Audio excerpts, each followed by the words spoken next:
Back to Fox 40 Foodies. I'm Chef Aubrey, and welcome to our seafood edition.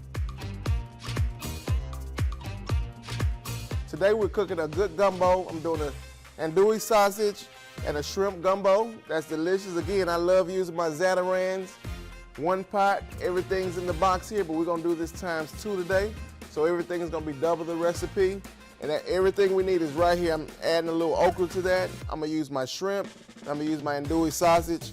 And it comes with a little bit of rice, but I have my extra rice because I love my rice.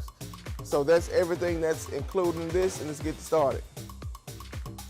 So it calls for 6 cups of water per box. We're gonna do 2 times 2, so it'll be 12 cups of water. I have that sitting to the side heating up, but first I like to start with my protein, which is my sausage and my shrimp. So as I add this, I have it on very low heat. Again, the sausage is smoked sausage, so it's ready. Just putting a little branding on it, and my shrimp gonna take about 3 minutes on each side. I'm gonna add my 2 packs to this water. And I like to stir it while I'm doing it so we can get rid of the lumps that's in the pack. Got about 1 cup of my okra that I'm adding. Love okra in a gumbo.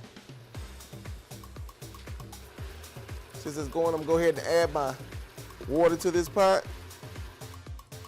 Give it a good stir, and I'll put the lid on it. And when we come back, we have gumbo. All right, guys, now that the gumbo's good and ready, I'm gonna give it a good stir, and it's time to plate it. All right, here we have it. Fresh gumbo served over rice with saltine crackers. Perfect for the weather. You can find this recipe and more on fox40jackson.com.